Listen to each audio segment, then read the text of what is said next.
Sveiciens, laba diena. Es teikšu godīgi, varbūt tu par mani esi vairāk dzirdējis nekā es par tevi, tad man būs vairāk interese, jo es esmu redzējis no malas visu laiku. Un tad es nezinu, kādi ceļi tev aizved, lai tu līdz šeit nonāktu. Un otrs ir, kāpēc tu izvairījies dalīties? Nē, tā kā es izvairos, bet es ļoti jūtos par to, vai ir vajadzīga vai nevajadzīga tāda kā reklamēšanās, tāda publicēšanās. Viņai manā sajūtā vajadzētu notikt organiski, dabīgi pašai. Protams, esošais tirgus laikmets, viņš prasa kaut kur mazliet par sevi stāstīt, rādīt, bet, piemēram,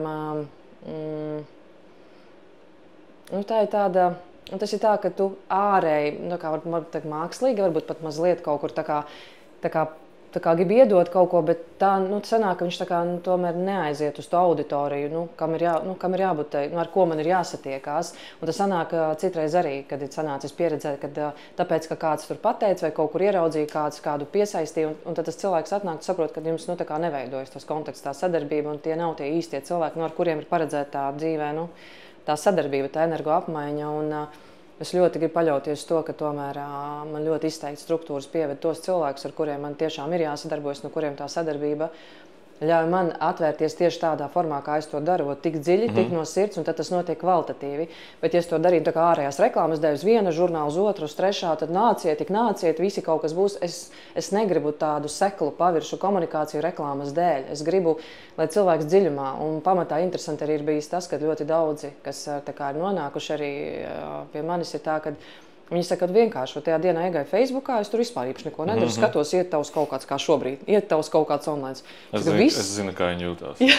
Es saka, vienkārši kaut kas enerģētiski sakonektēs, vienkārši tā arī nosēdēju, visu to online noskatījos, sapratu, tas ir tas, ko es meklēju. Un es visus tavus video esmu redzējis.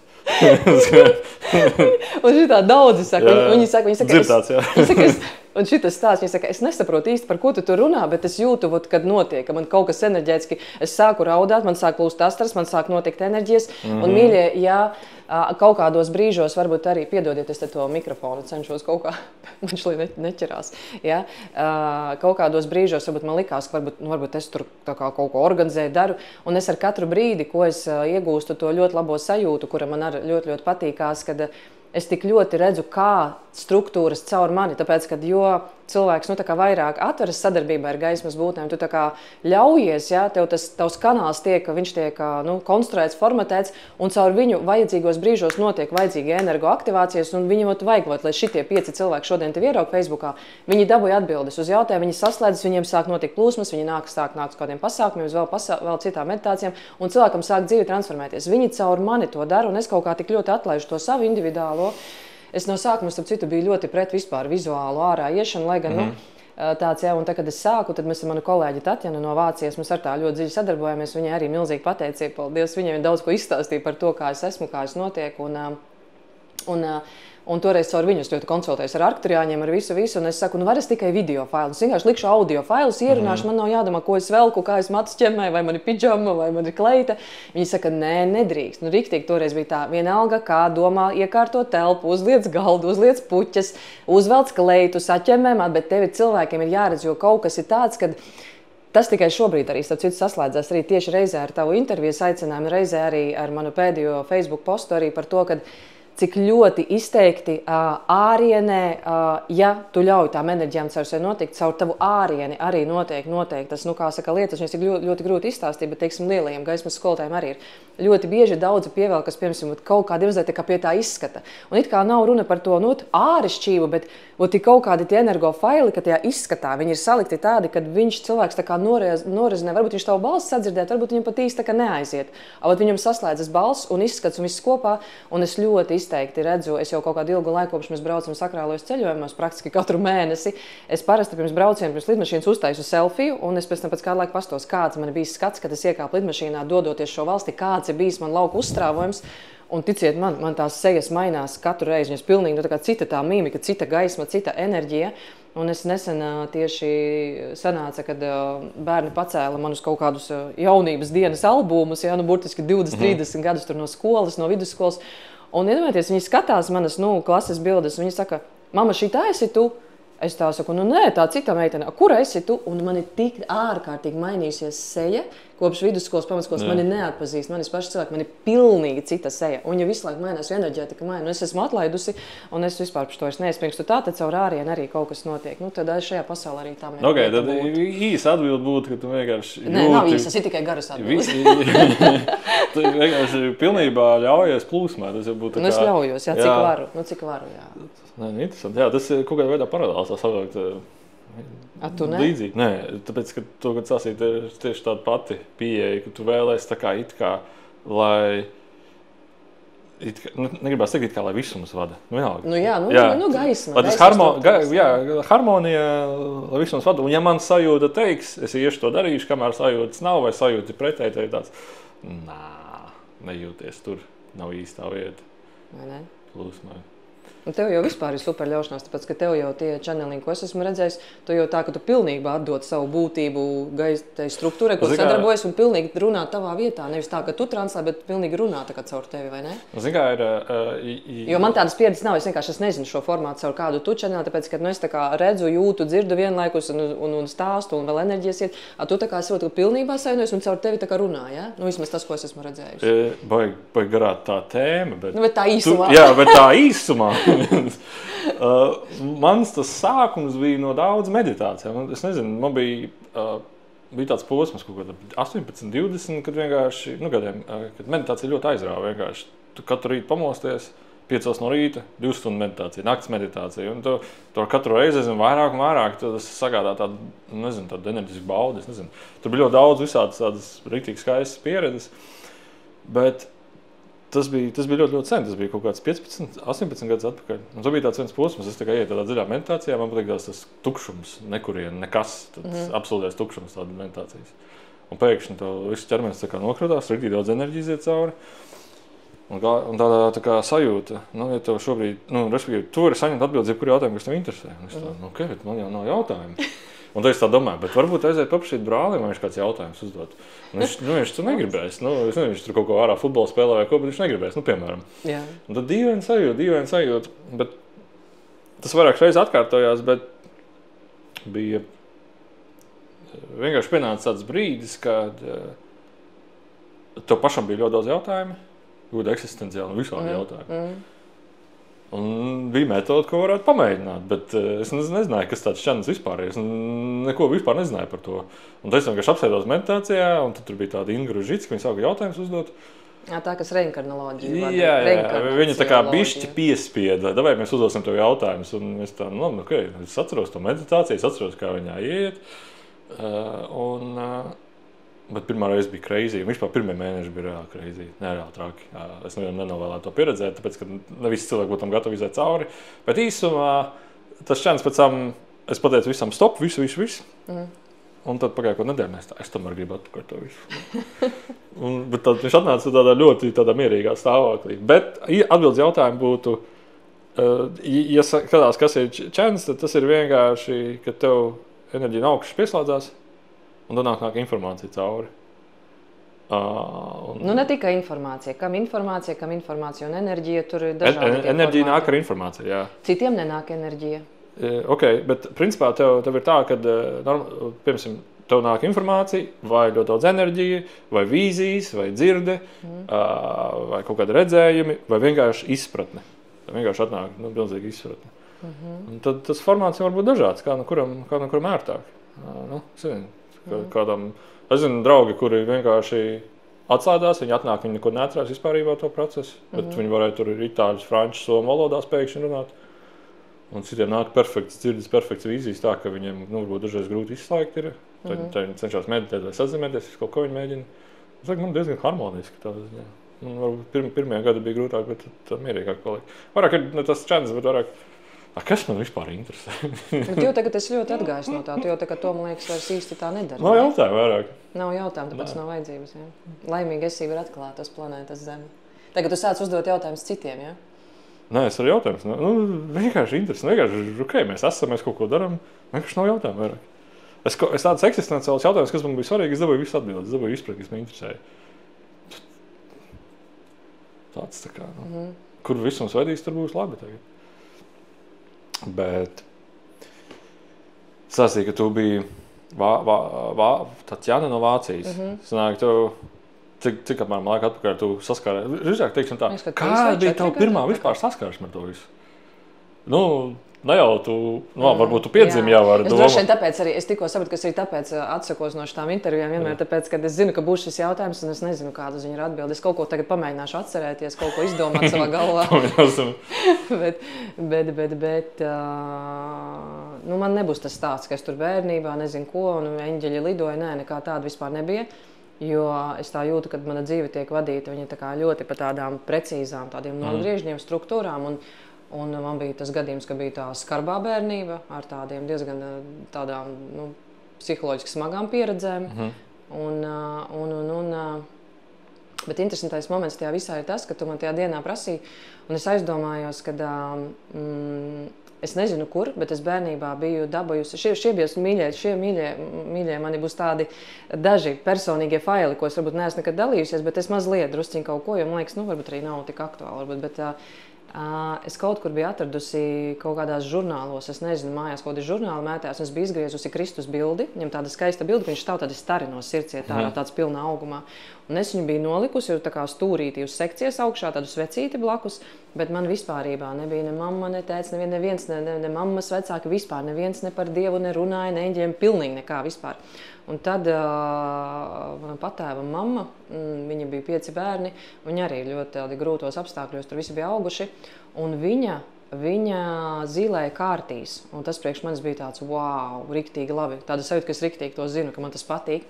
Un tad es viņai bieži teicu, lai viņa man kaut ko pazīlē, un tad mēs abas divas biežiem parunājamies, viņa kaut ko tur man pazīlē, un tad es jau paliku lielāk, jau 11 gadi kaut kāds teica, pasties, man tur, kas tur būs.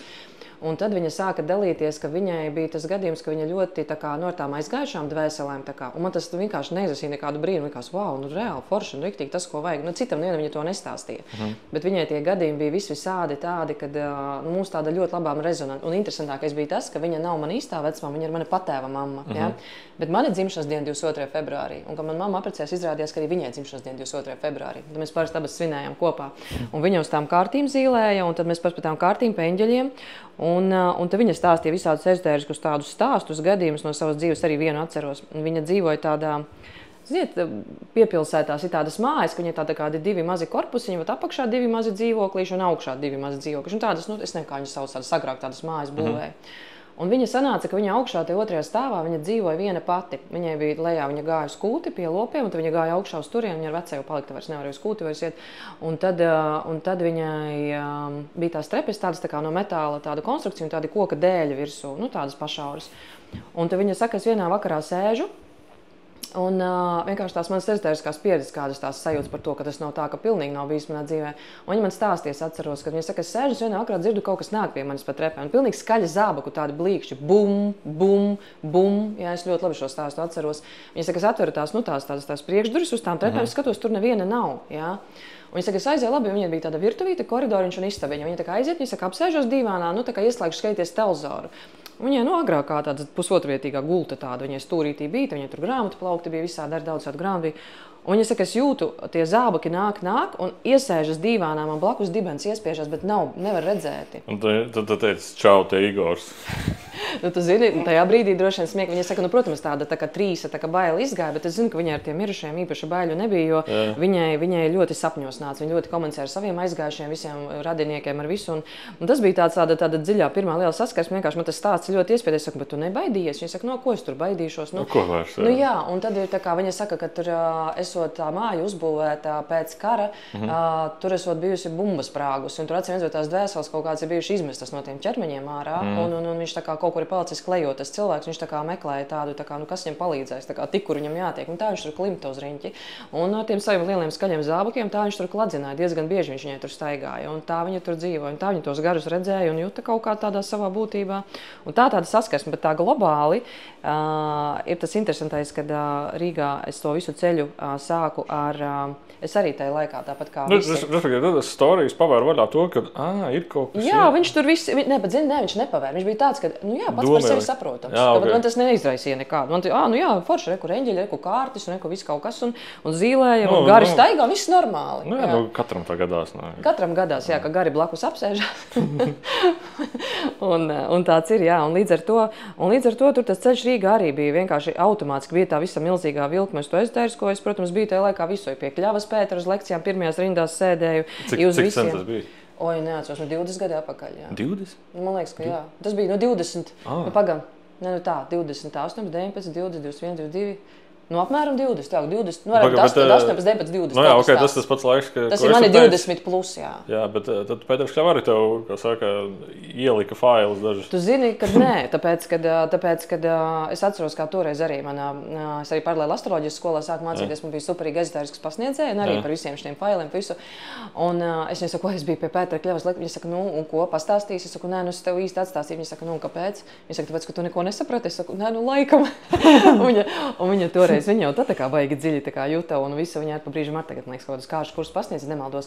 Un viņa saka, zini, viņa man vīra māte arī iet, un vēl citas dāmas, viņa saka, visas iet, jo viņi visām tā patīk Kļava, viņas neko vispār nesaprot, viņām tā patīk Pēters Kļava. Viņš vienkārši šarmē, iedomājies, tas viņa lauks, viņš tā valdzina, vilina, kad īstenībā tas, ko viņš stāsta, ir ļoti pa vīrišķo līniju, pa garu un ļoti, tehniski sarežģīta informācija. Mediķis, viņš ir, kā saka, anesteziologs, un līdz to es saku, viņš arī saka, lasiet jogu vašistu, mīļie, droši vien šeit čatiņās var pateikt, ielieciet, paciet roku pirmkārtām, ielieciet viennieciņu, kurš vispār ir izlasījis jogu vašistu, nulīt ielieciet, kas vispār neko par to nav dzirdējis, divnieku ielieciet, kas ir pašķirstījis un palasījis, ielieciet piecinieku, kurš uzskata, viņš kaut ko saprot no jogas vašistas. Tas ir tāds, tā ir tāda smadzeņu spēja, ja? Es to grāmatu neesmu lasījis. Man ir uz galda mājā, jā.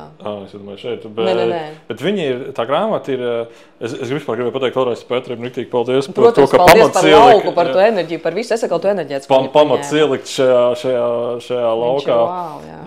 Bet tā, un viņš iedeva to Vasištas grāmatu vai info par viņu, jo viņi ir audio grāmatu ar dabūnām. Viņš tagad ir arī, drukātā formā. Jā, un es kaut kur tiku pie pāris lapām izlasītas, un tur ir principā tā, ko līdz tur bija tādi stāsti, ko līdz es sācu viņas lasīt, tad ir tā. Jo es toreiz ļoti, ļoti gribēju iederēties, un lai es saprotu, ko Pēters runā, un tajā laikā viņš vēl bija žēlsirdīgs.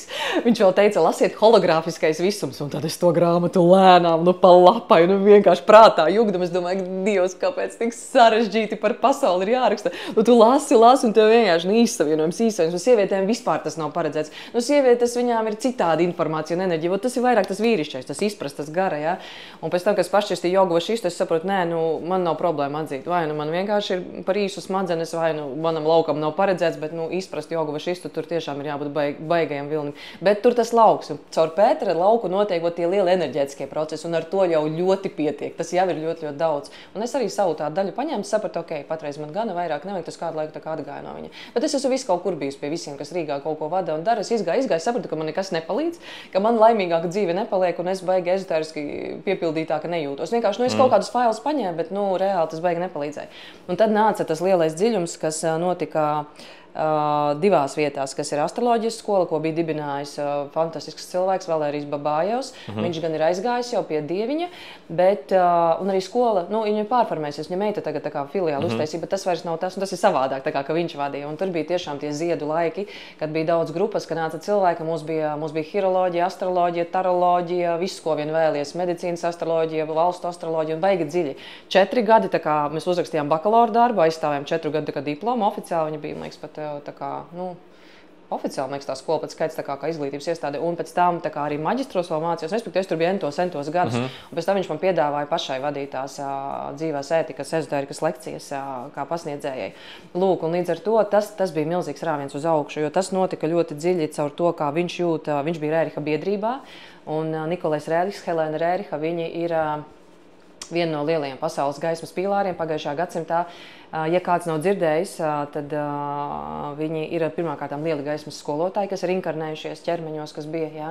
Un viņi nesa lielas zinības, kas saucās dzīvās ētikas mācība, ko viņi čenelingā pierakstīja. Jā, sāka viens, pēc tam turpināja otrs, bet viņiem skolotājs, gaismas brālības skolotājs Morija Maitrija nočenelēja dzīvās ētikas mācību, veselu grāmatu ciklu.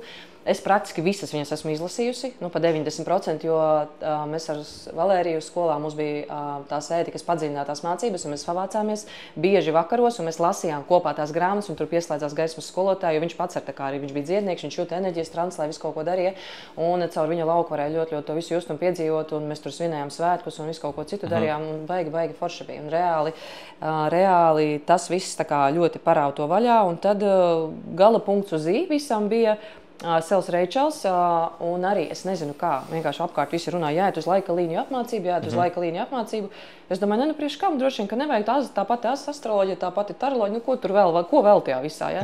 Un es nezinu, kā es tur nonācu, nevaru pateikt, kurš manā vietā aizpildīja pieteikumu, es nezinu, es vienkārši tur pēkšņi atapos, ka es esmu viņa mācībās, 1., 2., 3. līmenis, viņi visi intensīvi viens aiz otru online tika izieti cauri.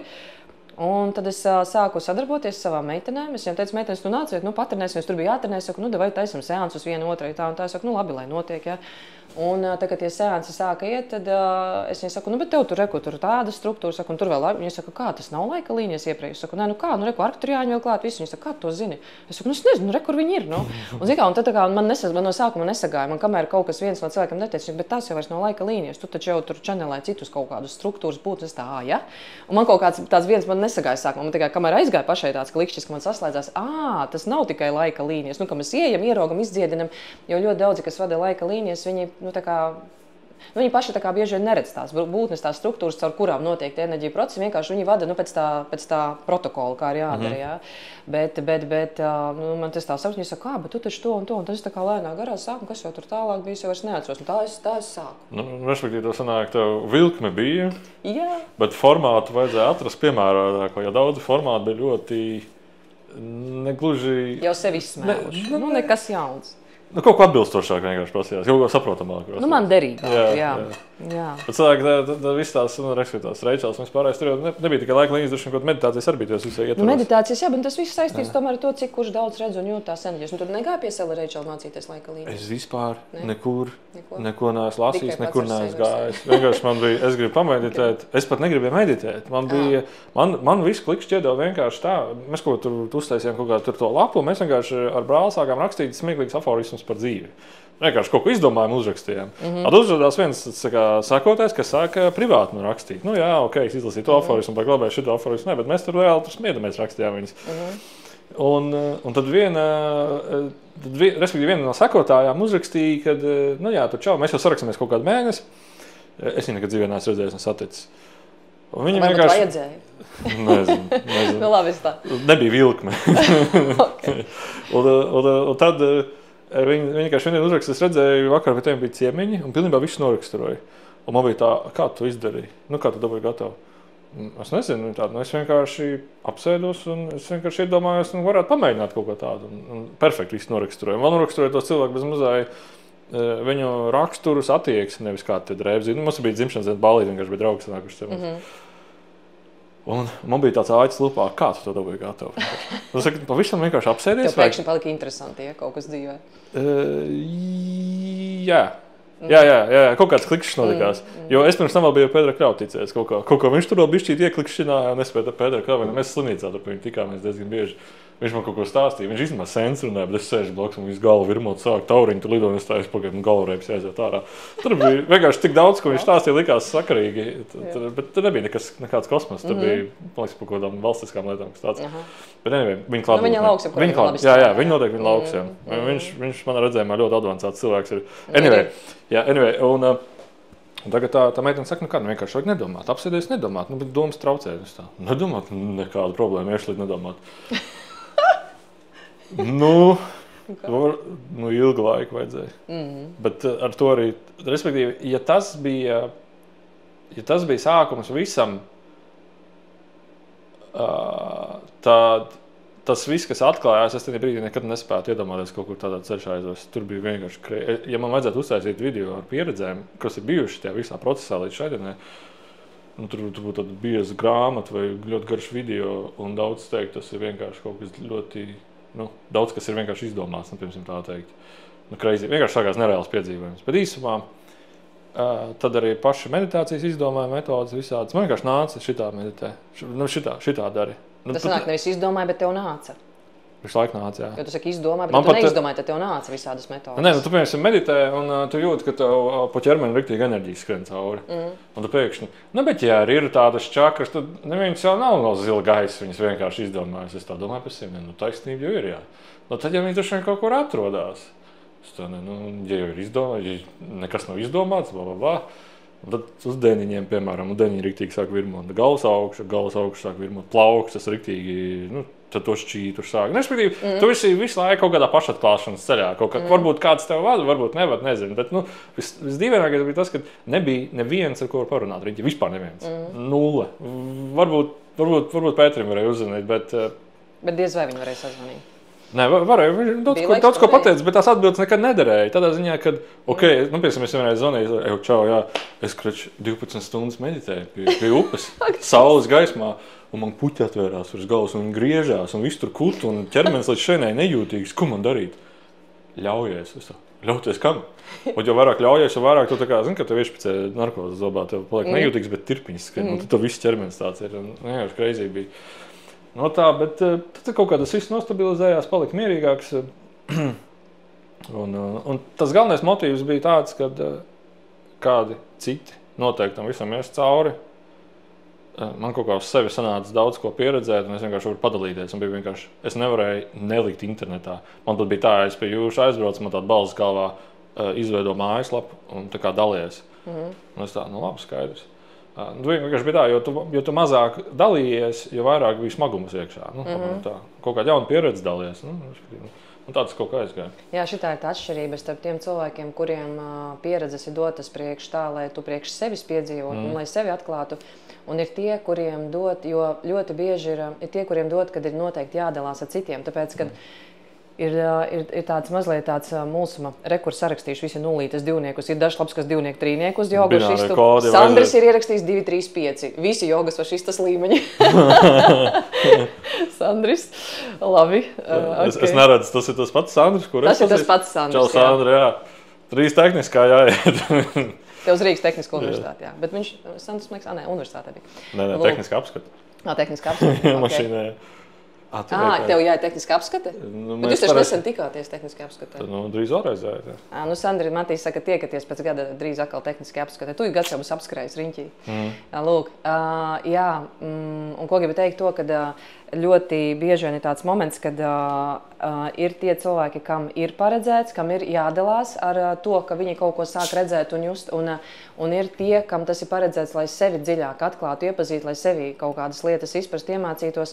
Un ļoti bieži notiek sajaukums tajā brīdī, kad ļoti atveroties kaut kam sākot, jūs redzēt, cilvēkiem bieži vien pārņem tāds, un tagad jāiet kādam jāstāst, jārāda, jādala, un tad ir tas, ka liekas, ka vajag visiem rādīt, kaut ko mācīt un stāstīt un darīt, un bieži vien tieši, kuriem tas būtu jādara, viņi īstenībā to negrib darīt. Viņiem tā kā, jā, man tas jādara, un tevi tā kā spiež un aicina. Un tie, kuriem patiesībā, tā kā nav īsti pat dzīvi paredzēts, viņiem varbūt paredzēts kaut ko citu forši darīt, bet to priekš sevis, jā, tad tiem atkal ir tā kā vēlme ar to nodarboties. Un zini, kā dzīvot vienmēr, tev vajag to, kā tev nav. Tiem, kam ir taisnība, grib skruļļainus, kam ir skruļļaini, domā, kā viņus bāc, lai iztaisno, jā. Un šitas te bieži vien šitādā formā strādā, un tāpēc tas ir ļoti, ļoti svarīgi. Un es arī sapratu, ka ir tie mirkļi, kad tik ļoti runā cauri, viņi tik ļoti tev tā iet, ka tev nav variantu, ka tu nevari atstāt sevi. Tas, ka tāds spiediens, ka tev ir jāiet jādalās. Jā, tas ir tas pats, jā, un kad droši vien tie, kam tā ir, tie sapratīs. Zini, ko tev saka Aija? Matīs ar Veltu Brazausku vieni no pirmajiem, kas sāka runāt par šīm tēmām vairāk kā 10 gadus atpakaļ. Zita saka, arī atceros Matīs no seansa laikiem, tad klausījos sarunas ar čuvakiem. Patīk, kā tu jūs visus mīļie. Matīs gaismas struktūras un būtnes sauc par čuvakiem. Tas tā, lai jūs saprastu, kad viņš runā, par ko runā. Čuvaki bija interesanti. Nē, redzi, es varu piesaukt nelielu piedefinējumu klāt. Čuvaki, gaismas būtnes, tur ļoti liels tāds tā kā sortiments ir. Čuvaks ir vienkārši, kas ļoti viegli un brīvi, varētu teikt, arī personiski dalās. Ka tas ir vienkārši tāds notikums. Tāds tā kā. Bet tu visos arī draugus un arī gaismas būtnes sauc par saviem čuvakiem, jā? Savukārt, tad, kad ir tās augstākās apziņas būtnes, tur nav ne forma vairāk, ne izskats, ir milzīga pārsvarā ļoti dzidra, tīra enerģija, kas tev ļoti strauji pārņem un nav ne vārdu vairāk. Tas būtu, piemēram, viens no piemēriem būtu, tu sēdi, piemēram, tu meditē, tu kaut kādu vēlmi izsaka, ka tu gribi tur kaut kādu skolotāju redzēt vai enerģiju dabūt vai kaut ko tādu, vai, piemēram, tur trubu pierubī. Un vienkārši ļoti maza tālumā, tāda kristāla gaismiņa vienkārši to spīd pēkšņi virsū, un tu esi bezgalīgi mīlēts. Tas ir viss. Un tur nav ne būtne, ne čuvaks. Tas ir kaut kas vēl vairāk. Nu. Un tad ir tāds bišķiņ tāds sadalījums pa tiem līmeņiem. Tā varētu teikt. Ja kāds pateica, tas visdrīvāk būtu kaut kāds čuvaks. Apziņa, tas ir apziņa, bet kaut kāda augstāka izpratne, tas ir kaut kas pavisam daudz savādāk. Redz, un tev var ļoti skaidri redzēt, cik ļoti ir labi katram savā laikā un telpā atrast savus draugus uz zemes un debesīs, jo katram savs. Es, piemēram, savas gaismas struktūras redzu pa savam, es viņus zinu savādāk, viņiem ir savi nosaukumi, kurus arī planetāri daudzi cilvēki pazīst zem tiem nosaukumiem.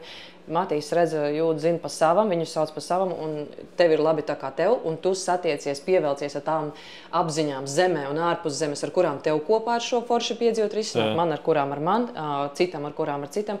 Ir forši, ja mēs varam atrast savējos un mēs varam ļaut sev būt. Mēs tagad arī es esmu padziļināt šobrīd tēmu atļaut sev būt. Mēs ejam veselu 21 dienas maratonu, kurā mēs mācāmies atļaut sev saņemt un būt tādiem, kas mēs esam. Nu, tā kā nepielāgoties citam, neizdabot. Tas ir viens no tādiem svarīgākiem uzdevumiem iemācīties. Tas ir process milzīgs, jā.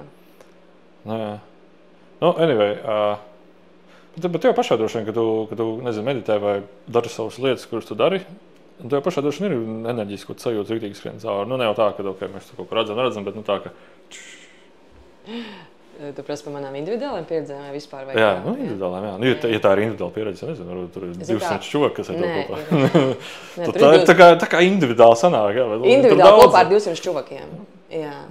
Šī ir tāda pavisam savādāka saruna, nekā es esmu pieradusi. Bet labi, jā, ir ok. Nē, kāpēc interesanti, ļaujam viens otram būt.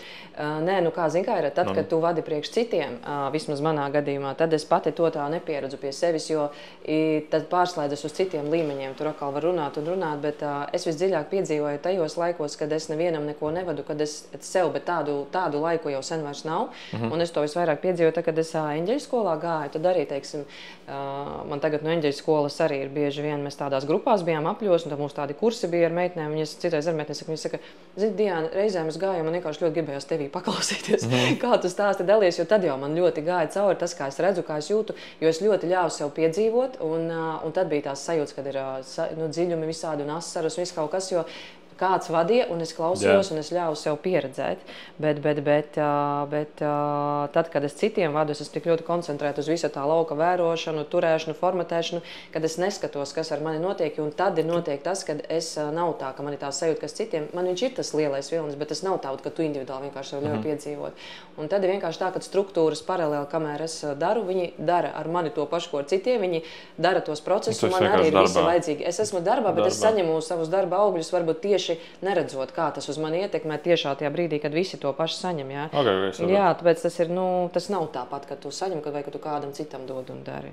Tā kaut kā. Nu labi, bet tad sanāk, pie tevim neviens Igors ar zābakiem nav blakus apsēdies tā kā tajā stārijā, ne? Man ir baigi daudz vis kaut kā bijis, bet tā ļoti izteikti tā ar aizgājušām dvēselēm tā nav mana sfēra. Tā kā, zini kā, man ir tā. Ja vajag, es varu komunicēt ar visu. Ja es atceros vienu brīdi, kaut kāds bija tāds ļoti vienu tādu gaismas arī tādu, kanālu arī stāstie, teica, lūk, šis kanāls var komunicēt no zemes līdz debesīm, no sātana līdz pat dievam. Es saku, nē, man likās, ka visi to var, tāpēc, ka es arī to varu, jā, bet izrādās, ka nē. Tad atsimredzot tas spektrs, kurš ir atvērts. Ja vajag, es varu jebko. Ja vajag, es reizēm komunicēju ar rūķīšiem, es komunicēju ar vienradžiem. Ja vajag, es komunicēšu ar vaļiem, ja vajag, es komunicēšu ar absolūtu, ja vajag, es komunicēšu ar sātanu. Ko vajag, to komunicēšu. Rūķīši ir tāda specifiska niša, es baigi daudz dzirdēs rūķīšiem. Jā, tā doma ir tāda, ka ja vajag, es varu jebko, bet ir tās sfēras, kas ir mani aktuāls, ko es mīlu, kas mani uzstrādāts, kas mani tos, un tās var šīs augsto vibrāciju apziņas. Tev ir man dīvainā vēlreiz apsēdies blakus, tāpēc, kad es ar aizgājušām dvēselēm pamatā nekomunicēju. Bet ir bijuši seansi, kad atnāk pie cilvēka, un es viņam nododu vēstījumu no viņa aizgājušās kaut kādas dvēseles, jo viņš vienkārši atnāk, bet tā, principā, es to nepiedzīvoju. Jā, ok. Es atbildu pilnībā saprotu, respektīvi tev ir savs ārtais. Komfortablais, gaišais lauciņš. Mans uzstrādātais spektrs, ar kuru darbs notiek viskvalitatīvāk, vislabāk, jā. Bet tas netrauc arī citām struktūrām darbot. Un tu taču arī, kā saka, darbojas ar to, ka, kā te vērt, taču ne tur, kur tas sākumā viss interesē. Man viss interesē sākumā. Kaut kas jauns, interesants, viss bija jāpamēģina. Tur pat līdz žīdu kapiem, pagrabiem. Tas nebija tik daudz, bet vairāk interesēja tie, kas tur bija. Man interesē vienkārši, kas ir dzīve un kas esam mēs un ko mēs darām. Tas bija tas drives. Kaut kādā daļai tos jautājumus es sev tādā informācijā dabūjis un tad bišķi mieres iestājies. Tas ir kā kurā sfērā, ka tu izētos, kamēr tu visu tur aptausti, izskati, piedzīvi, tad jau saproti, kas tev vairāk patīk, kas tev vairāk nepatīk. Nu. Es zinu, pret ko es atdūros, kas ir bišķi tāda sieniņa izveidojās, bet tā visā citādi. Vienkārši šeit sēžu tagad. Kas būs jādara, tas darīsies, kas ne, tas nedarīsies. Es nezinu. Tad diezgan viegli. Nezinu, vienkārši plūstoši tā varētu teikt. Līdzīgi tā kā tev, Bet tu taču pirms tās pašas nometnes, tu jau tāpat organizēji projām reizi gadā, jeb nē, jeb kā? Šogad mīļie cilvēki nometne organizēs ChatGPT. Kas tas ir? AI programma. Tas ir tas mākslīgais intelekts? Jā. Wow. Un tā kā viņa būs ļoti interesanti, es pieļauju to domu. Kāds nozīmē? Kāds izpauž viņa organizēs? Tu paņem un skaties. Nometnes cilvēki, tu zini, cilvēks organizēt ir ļoti grūti. Ļoti grūti. Pasākumus organizēt. Ļoti ļoti daudz, ļoti skaisti, ļoti smuki pasākumi ir ļoti grūti. Ļoti grūti, jā. Ja sevišķi tev jāorganizē vēl ēšana un nodarbība laika, ir vēl grūtāk. Neiespējami. Un tad pēdējā dienā 5 saka, mēs nebūsim, 20 saka, ka būs. Un 4 vēl pasaka, ir aizmiršus pārskaitīt, un 5 prasa vispār, kur ir adrese, un 6 raksta, ka uz kādu kontu bija jāpārskaita mēnesi apakaļ. Tev vienā brīdī ļoti daudz informācijas. Bet to, ko tu dari? Tu pasaki programmai uzraksti, lūdzu man nometni. Nometnē piedalīsies, piemēram, es izdomāšu visus Dulo, Juris, tur Pēteris, tur Igors. Jā. Bet uzrakst, Igors būs mirušais, kurš atnāks kaut kādā brīdī. Viņam uzrakstā. Jā. Viņš tā, ok, labi, paldies, šeit es uzrakstīšu jūsu nometnes programmu, vai pasākumu programmu. Viņš visu uzrakst, un tad pasaka, labi, ok, bet ieliec lūdzu 3 ēdienreizes dienā. Kaut ko veģetāru, kaut ko meditatīvu, kaut ko tādu, jā. Viņš uzrakst ēdienkartes, ok, programma. Tu to programmu saglabā, tu saglabā savu jautājumu, un tu uzrakst apmēram, cik dalībnieki būs, un tad tu paņem visus cilvēkus, kas ir pieteikušies ar saviem komentāriem, tu nerisini to problēmu, tu ieraksti tajā programmā, kur ir programma, kur ir cilvēki jautājumi, uzrakst man lūdzu atbildes. Izmaini ēdienu, jā, mierīgi, izmaini ēdienu, ok, bet tur tās atbildes ir interesantas dažreiz, bet ir ļoti labas principā. Un tev uztais ēdienu kartes sarakstu, ņemot vērā visus šos komentārus, jā, šeit ir ēdienu kartes saraksts. Aizsūtu vienkārši tiem, kas ēdienu tā īsti, apmēram. Es kaut kā tādu gribu pamēģināt. Bet es redzu, ka tu neesi to programmu mēģinājis. Es esmu redzējis citus, kas mēģina. Es pati neesmu mēģinājis, bet zinu, ka daudz ir sajūsmā par to, kā viņi ar katru mēnesi kļūst aizvien labāk. Jā, jo daudz saka, esot neforši izsavienojumi, kaut ko tur bišķi, kaut kas nenotiek kaut kas, un tad tur pašam jāiet un jārisina tik un tā tur. Bet tā kā viņi tiek update. Skaties, pirms es ikdienā tā kā bišķi programmēju, vai ne? Programmēšana ļoti sarežģīta. Jā? Tu programmē? Jā. Un, mājaslaps visu kaut ko, bet ļoti sarežģītas lietas arī. Tu viņam uzrakst, uztais man mājaslapu, kur ir komentāru sadara, tas, uztais man smuku dizainu, meditīvu, viņš tuk gatavs, iekopē iekšā gatavs tā mājaslapu. Tu pielabo visu kaut ko un pieliec visu kaut ko kārtībā. Bet anyway, respektīvi tā paliek tā, ka tev nav jādara, tu vienkārši uztic to, citām lietām. Tas ir milzīgs tāds iespējas pavarās varā. Protams, tur savu kuriozu ar viņu ir, bet dara. Mīļā, tā būs interesanti. Tā teva nometne pamēģini. Nē, pamēģini. Tu neticēsi. Man reizēm nav laika vispārībā pat viselementārākās lietas dzīvē izdarīt, kur nu vēl nodarboties ar šo. Es tā, ka vispār nevaru paspēt lietas, kas man jādara. Tas ir tā kā čats. Es redzēju, ka tā programma jau runā ar tevīm. Tur viņi var parunāt, uzrakst man programmu, nezinu, viņi uzrakstīs ar programmu. Bet, ja kas es zināšu, ka pie tevis vērsties, bet respektīvi tā doma ir tāda, ka sanāk... Nē, es zināšu, ka pie tevis var vērsties pie tā, bet paklausies, bet tā nometne, tas ir tā kā tiem, kas grib paši vienkārši brīvi nekontrolēt un vienkārši sanākt un kā kuram patīk čenelēt un viens otrā klausīties, tā tev tā doma bija vai kāda vispār sākotnējā? Pēdējā laikā es ļoti daudz visādi lapenes būvēju, visu kaut ko tādu. Labi, tas bija nereāli pārņemts ar to visu un tur visums alaks, tur visu kārtē, visu notikās. Tas tāds kurjos. Labi, bet tā ģenerāla doma, kāda tev bija tajā miera nometnē? Pamatā, kāpēc viņi izveidoja? Es neatceros, kāpēc viņi izveidoja. Vienkārši, zini, kas ir godīgi, man nenormāli patīk satikt gaišus cilvēkus. Tas ir tā kā ēdiens, tev ir tā kā, viņi visi sanāk. Katrs stāsts, viņi visi ir brīvi, viņi visi ir atvērti, un es tur nenodalu, kurš tur vairāk meditē, kurš mazāk, viņi visi ir uz tādu vienu, nosauksim to gaismas viļņu. Un viņiem kopīgas tur meditācijas vai kopīgi tur pasākumi vai pastaigas vienalga ir Un sevišķi visi sameditējās, rīta meditācija, dienas meditācija, vakaras meditācija. Tas labs, ja visi sameditējās. Jā, tas lauks ir nenormāli skaists. Visam vienā no tām nometnēm bija tā, ka vienkārši visi sēž un sāk raudāt. Un tā laika bija tā, ka visu vasaru bija tā, ka vienkārši širds visu laiku virmo. Visu laiku ir tāda iekšēja dzirkstoša plūsma. Un neko citu kā tikai spēlēt ģitāru negribās.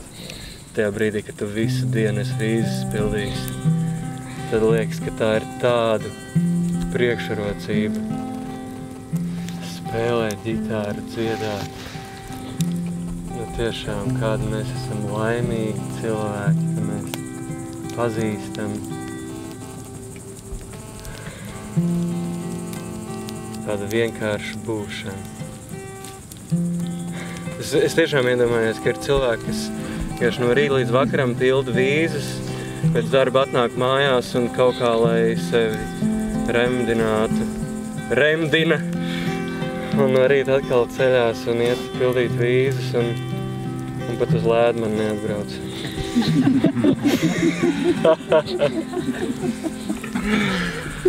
Bet, var jau gadīties, ka vienam jāspēlē ģitāra, otram ir jāpilda vīzes. Jo tik atsaucīgas meitenes Krievijas daļā. Tiešām, kad viņām tur ir īstā vieta. Tā, ka tiešām tu esi satraucies, stresēns un tev vienkārši eņģelis priekšā saka, всё будет хорошо.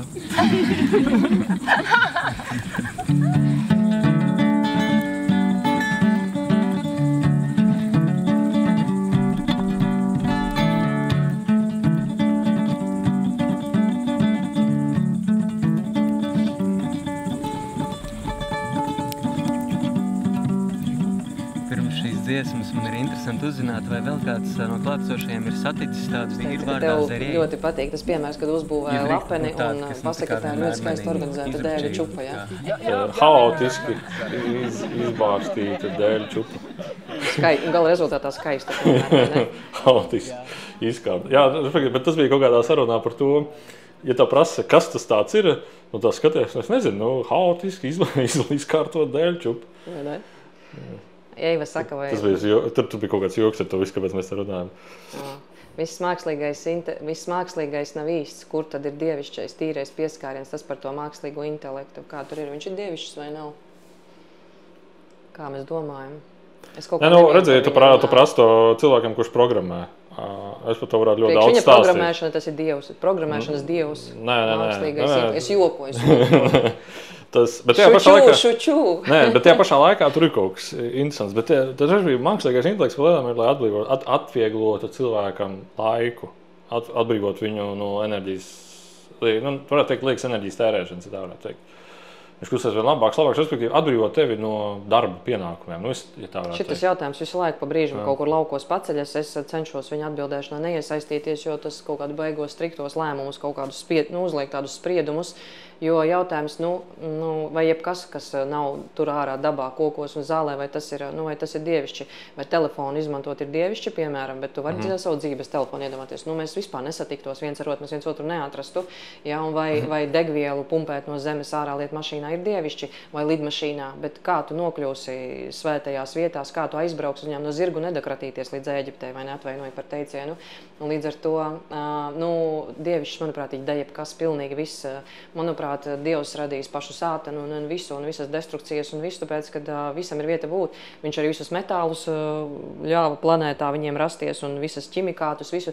Mēs neesam spējīgi šeit neko vispār izdomāt radīt, ja tas nav vispār absolūtā bijis radies. Un līdz ar to jautājums, kā to izmanto, jebkura lieta, un vislabākais piemērs ir nazi. Ja? Tu vari nazi nodurt cilvēku, un tu vari nogriezt maizi un pabarot. Ja? Tāpēc mākslīgo intelektu, ja tu izmanto, viņš tev palīdz, un viņš var ātri atrisināt daudzas lietas tavā vietā, sakārtot, saformatēt, norganizēt, jā. Bet, ja tu sāc izmantot viņu kā ķirbis tavā vietā, lai viņš domā un projektē un organizē, un kad smadzenes atrofējas un kad tu kļūsti aizvien tāds neaktīvāks, tad atkal ir otra galējība. Jautājums, kā viņš ieies, cik viņš pasaulē būs plašs, cik viņš ļoti mūsu vietā domās, darīs, cik cilvēki, vai viņi paliks radoši tajā, vai viņi paliks atrofēsies un vispār neko vairs nedarīs. Es īstenībā visam, ko teicu, varētu pilnībā piekrist, sevišķi to, kad visu ir radījis, tā skaitā ar visu ļaunumu un arī domas problēmas, jo ļoti daudz, ko cilvēks pašā domā, viņš ir tā kā izdomā problēmas līdzenas vietas, viņi pat tur neeksistē, godīgi. tas kaut kādā veidā cilvēku drives radīt kaut ko inovatīvu ir tikai, lai samazinātu ciešanas. Jo, piemēram, es nezinu, ja mums nebūtu, respektīvi ķermenis kaut kādā veidā rada ciešanas, sāpes, grūtumu no smaga darba, tad viņš izdomā, es izdomāšu kaut kādu uzlabojumu, es izdomāšu kaut kādu uzlabojumu. Respektīvi, kaut kāda inovācija neizbēgama. Respektīvi, mans tas redzējums uz to fizisko, uz fizisko pasauli, no fiziskās pasaules būtu, kad, principā, jebkas, ko cilvēks nākotnē radīs, viņš, principā, atvieglos cilvēku no darbiem, pienākumiem, vispārējais. Uz kuriem tas tiecās? Man īstenībā es esmu tāds bišku AI cilvēks, kurš es uzskatu, ka dators, kad kaut kādā brīdī sasniegs pietiekoši liels jaudas, viņš vienkārši sniegs atbildes visam, arī uz zinātni, arī uz kosmisko eksistenci. Un starp citu, viņš arī man ir devis, mēs tagad reklamēsim tagad ChatGPT. Viņš ir devis atbildes arī uz garīgu izpratni riktīgi daudz. Un es ok, ja viņš citē no grāmatām, tu uzdod jautājumu, ko čuvaki ir prasījuši, un viņš citē no grāmatām, es ok, tas jau grāmatās ir bijis rakstīts, jā, tas ir no tās un tās, tur, piemēram, tas tā vajag interesanti. Bet, AI noteikti atņems cilvēkiem darbu, varbūt pat visās jomās, visās sfērās lēnā garā, un cilvēki būs brīvi beidzot. Varēs darīt to, ko viņi patiešām grib. Redz, mums ir daudz viedokļu, tad cilvēki raksta savējo. Eva saka, interesanti, ko Kristus par to teikt. Jā, Kristus vispār brīnas par visu, kas te notiekās. Jā. Viņš ir vieglā šokā. Viņš ir, jā. Tā, ko Sandris raksta. Šī brīža AI jautājums ir, vai mēs savienojam info top AI, vai šāds vienotais info lauks, kā micēlies info lauks vienmēr bijis, šobrīd radam iekārtas, kā ar to komunicēt.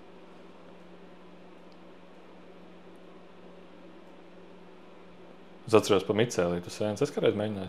Ēst? Jā. Protams. Mušmiri. Nē, nekad. Es vienreiz pamēģināju. Kā? Es uzzināju, kas ir micēlīs. Nebija nekas tāds baigi. Tas bija channelingot ēšana vai tāda parasta fiziska? Nē, vienkārši. Kaut kas teica, pamēģini mušmiri, labāks miegs būs. Bet izkaltēt mušmiri. Es domāju, labi. Bet viss jau ir zāles atbilstošās devās attiecīgi, ja pareizi. Es nekādu miegu neieguvu, bet es ieguvu bišķiņu sarunu ar sēni kaut kādu, ar meža kaut kādu garu, ar meža. Es neatceros, kas tur bija. Vienkārši pa micēlī pieminēju. Sandis sāks pa micēlī. Par to, kad viss tas tāpat arī. Es tur nekāds biologs tur neesmu.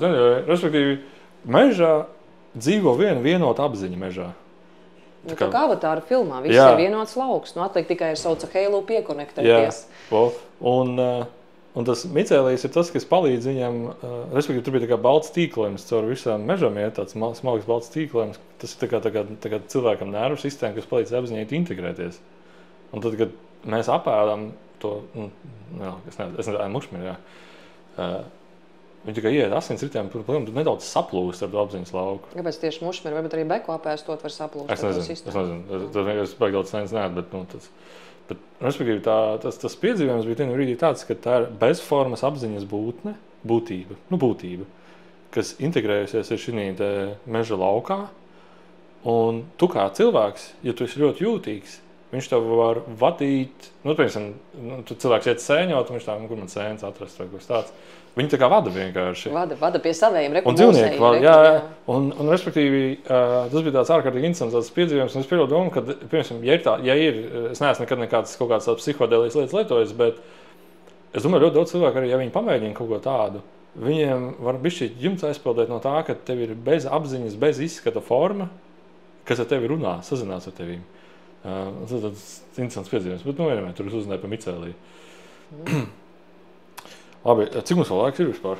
Mums drusciņi vēl ir, jā, bet citi to sasniedz arī, bez sēnēm. Jautājums, kam kādi palīgi līdzekļi, jo daudz izmanto jau asku un visu kaut ko, bet kaut kā... Es vispār nekādu substanci neesmu mēģinājis, atzīšos to mušmiri, bet tur ļoti, ļoti maz. Šī bija mīļie ļoti sakrā. Tas bija tāds tā kā... Tu visu laiku nenormāli daudz vīzijas redzi. Tu skrien cauri, ko viņi darītu uz šitās planētas, ja viņi tiktu uz šajieni. Un tur bija nenormāli varēja nosmieties un noraudāties vienlaicīgi. Es saku, ko jūs darīt? Un tur tā kā, viņi atskrien pa pļavu, tā kā tādi bērni, nenormāli dzīvespriecīgi. Viņi ierauga koku, ozolu vai vienalga. Un viņi vienkārši ir nenormālā ekstāzē, sajūsmas ekstāzē. Es nevaru izstāstīt. Sajūsmas nenormālā ekstāzē, kad tas koks ir šeit un kad viņš ir nenormāli skaists Un viņi visi sadodās rokās riņķī un sāk dziedāt viņam riņķī un dejot, un nenormālā sajūsmā. Un tad ierauga puķītis, skrien pie puķītis, un tad rūdentiņi vēl visu kaut ko. Un tas dzīves prieks vai tā kvalitāte tā sajūsmā bija kaut kas abnormāli, kādām skalām, ko mēs spētu iedomāties. Vienīgais, kad es redzēju, kad visi cilvēki uz ielas priecājās, kad vienkārši sprāks tā, ka lidmašīnas debesīs papli jau lido riņķī. Bet tas moments, kad tie hokejā latvieši vinnēja laikam to medaļu vienu, to bronzas, visa pilsēta bija paralizēta, un lidmašīnas vēl pa debesīm šitā lido riņķī. Es domāju, tā ir rīktīgi prieka pasaule. Viņi visas bēdas ir aizmirsuši, nekas neeksistē, nekādas grūtības neeksistē, iet pa ielu, dzied, visi priecājās. Un tas būtu tāds viens piemērs, kas būtu salīdzināt, ka tur tikai vēl 10 reizes jaudīgāk. Un tad bija tā, tas bija tā, ka ar viņu ir interesanti runāties, un normāli interesanti runāties. Un tas bija tāds zinājums. Izdomāju atbildi uz jautājumu. Man bija jādomā. Labi, es aizpildīju tavu domāšanas laiku. es biju pārņemta klausīšanos, tev es aizmirstu, man ir jādomā. Tas ir čoks, tie ir čoki. Okay. Sandris Lakstaks pats labākais ir, cik mēs visi esam forši. Tas ir skaidrs, jā, tā.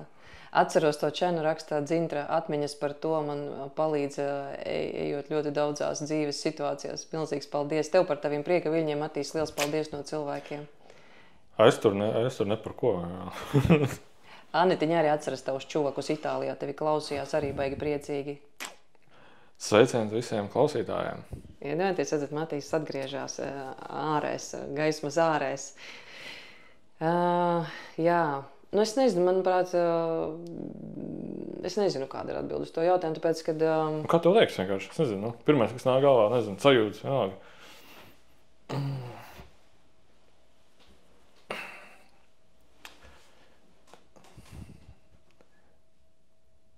Kaut kā baigi daudz arceņģeļu sanāca. Jo saprotiet, tas jau, arceņģelis Natanēls arī to lauku tādu pludina.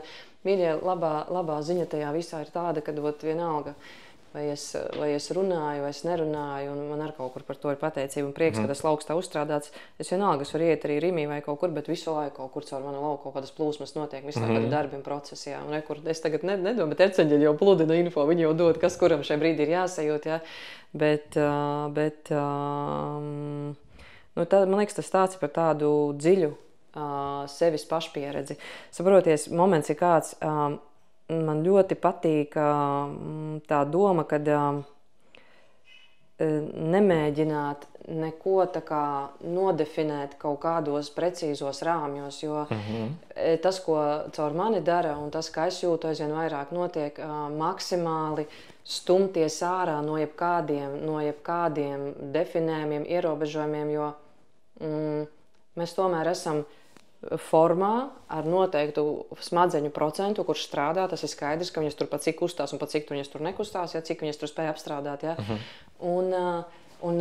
Ja tu pasties visumā, saprot, cik zvaigžņu, vienkārši, viņas ir miljardi. Mēs pat nezinām tādus ciparus un stādies priekšā, taču ir kaut kāda apziņas, kaut kāda uz katras zvaigznes, katrā nākamajā, kurš vispār zina, kas ir tas nākamajā galaktikā, kas ņem. Tas ir ne tikai galaktikās. Man, piemēram, reizēm uz komunikāciju nāk arī tur miglāja, piemēram, nebula. Reizēm arī zvanīja nebula miglājas, es skatos interesi, kas tas par nebulu tāds, kas nebula miglājas. No turienes arī nāk gaismas apziņa, kas ir iekšā miglāja, arī to paši zinātnieki nezina, ja, un ļaut sev visu laiku būt aizvien tā kā paplašinājumā. Mani laikam virzā tas, kad lai atbrīvotu to, kad mēs gribam kaut kur kaut kā precīzi ieformatēt, iedefinēt, noformulēt, ielikt kaut kādos rāmjos, jo iegūt to iekšējo brīvības sajūtu, ka tas nav vienkārši iespējams. Tu nevari, tagad ir šī enerģija, tāpēc, ka šī, viņa tagad tā ienāca, viņa plūst, viņš tāds visu laiku mūžīgs, mainīgs, un tāpēc, ka tagad tur Venēra mazliet pagriezīsies, šī plūsma jau šeit nomainījās, mēs visu laiku viss plūst un mainās, un tā ir tāda mūžīga visu laiku pašatklāsme, pašpieredze, un jo vairāk mēs veramies sajūtamībai ar tiem procesiem, instrumentiem, ceļiem, kas šajā formā ir iespējams, šajā matricā, šajā plānā, uz šīs planētas, jo kaut kā tā elpa paplašinās un kļūst skaistāk, kļūst tā kā dievišķāk, vieglāk, brīvāk, bet ir arī tikai tādi vārdi, ko mēs izmantojam, viņi arī nenoraksturo pilnībā to visu. doties uz to plašo komunikāciju bez formu ierobežojuma, bez vārdiem, vairāk pāriem uz vēl līmeņiem. Un arī mēs sakām, nākamais, es gribu tur telepātiju, vēl kaut ko, bet es pilnīgi noteikti zinu, kādreiz telepātijas ir vēl kaut kas un vēl, ka tie līmeņi ir tik bezgalīgi, un arī pats absolūts vispār skaitās, kad arī viņš ir nemainīgā attīstībā, kustībā, kad viņš visu laiku arī izplešās, transformējas, mainās, un citi saka, mēs tiecamies uz to, lai sasniegtu absolūtu stāvokli, bet, manuprāt, arī tas nav iespējams, tāpēc, ka arī absolūts pats laiku izplešās un mainās un attīstās, jo ir dažādi absolūti. Ir šis absolūts un cits visums ir cits absolūts. Ja? Un tā ir arī tāda unikāla informācija, ko daudz kur nesadzirdēs. It kā skaitas, kad mēs zinām, ka ir, bet zinātniski, es domāju, vēl diezgan būs jāpagaida, lai kāds pierādītu, ka eksistē cits visums, jo šito pašu neviens vēl nevar aptaustīt, jo kur viņam ir malas. Un līdz ar to, bet tu saproti, tā tad ir kaut kāds, ka tie arī viņi kā lielas apziņas, kas izplešas, kas attīstas, kas notiekās, un būt tajā, kad ir brīvi, kad ir viss šis, tas, vēl kaut kas, līdzīgi tā kā tu to dari pa savam, tikai tādā pa savam, es to tā kā pa savam, bet principā visi ceļi ved uz, kā saka, to vienu, ja? Ka tas viss ved uz to paplašinājumu, tad varbūt tas visvienkāršākais vārds, kā zemes līmenī to nodefinēt, ne? Es to domu cenšos pārformēt, tagad bišķi vārdā, bet man šitas domas atvert. Respektīvi, absolūti ļauties visuma plūsmai, necensties iedefinēt kaut kur, kaut kam ir jāiet, jānonāk, respektīvi, ka nav forma vai nav gala rezultāts uzzīmēts, ka viņš tieši tāds būs, pierakstīts, ka viņš tieši tāds būs. Galvenais uzturēt pastāvīgu kustību. Jā, zini, tāds interesants piemērs, es no sevis pateikšu par to, kad es kopš sevi atceros, visu laiku esmu ar visu ļoti neapmierināta. Un tas man konstants stāvoklis. Vienalga, kur, kāpēc šitien nav tāda kārtība, kāpēc nav tāda. Un es kopš bērnības arī. Es vienmēr visu mājās gribēju sakārtot, pārkārtot. Man mamma vienkārši juka prātā. Viņa atkal negribējās neko no tā. Un es saku, davai sakārtojam šito antrasolu, davai izdaram šito. Viņa Dievs, atkal šitā kārtotāja. Un šitas visu man tāds vienmēr bijis un bija tāds prikols, kad es sāku iet augstskolā. Mūsu tos nodarbības vadīja mūsu dekāns, un viņš bija, krievu tautības cilvēks, kas tā kā, latviešu valodu apgūst, viņš tās lekcijas mācījās vadīt latviešu valodā, bet viņš ir tāds, ļoti izteikti teorētiķis. Man liekas, viņam prakses vispār bija maz, viņš bija no tiem, kas bija gājis tās visas augstskolas, viņš mācīja sabiedriskās attiecības, bet tajā laikā Latvijā pirms 20 gadiem, baigi vēl nebija krūtas sabiedriskās attiecības, nebija tie pasaules līmeņi un tās lielās kompānijas, un viņš tā kā to ļoti caur to teoriju ar tām grāmatām, Un man atkal bija tāds, ka jau tā sajūta bija par tiem cilvēkiem, tas ierauga, es saprotu, viņš ir lietas koks vai ne, un es vienkārši varu runāt, bet man neinteresē klausīties, ja es redzu, ka tu pats par to neko nejēdz, un man tas bija skaidrs jau no bērnības, un tāpēc man skolā bija ļoti labas attiecības ar vecajiem skolotājiem, kurus mani daudzi klases bija teica, atkal šitā vecā tante tur nāk, es domāju, ka Dievs, cik labi, ka viņa nāk, viņā tāds, man bija tā, un viņas mīlēja mani, un es mīlēju viņas, jo man jau bija ļoti laba komunikācija ar to viņu viedo garu, tāpēc, ka viņas vienmēr tā forši iedeva, Citiem atkal gribējās tie jaunie, daudz ko neprasīja, tur piedrās, aidevai pačalojam, tur nemācamies, bija tie jaunie pasniedzēji, bija arī tādi, Aidevai izējām tur ārā, tur klases laikā pasēžam piknikā, tur visi, labi devai, Man atkal patīk tie viedie, un ar to pasniedzēji arī bija tāds, ka man tā sajūta, Tas, ka es zinu, ka es kaut ko tur daudz dziļāk redzu un jūtu, viņš ir bijis vienmēr klātsošs. Vienkārši es to tā nebiju nodefinējis, bet viņš vienmēr ir bijis.